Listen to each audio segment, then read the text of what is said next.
lot of steer for that roundabout. Tell me why it was more than you're probably used to. I don't know, because I feel like I had to go around the circle. Yeah. If you come into contact with that paint with, you know, your front tyre, it's not the end of the world. We don't want to cut corners, but at the same time we want to make sure that we can clear the roundabout safely.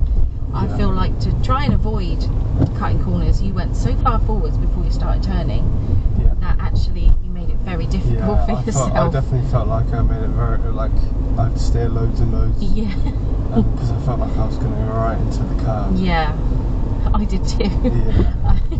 I'd stopped breathing for a moment. Because I felt like I had to go around it, but then as I was going around it, I sort of realised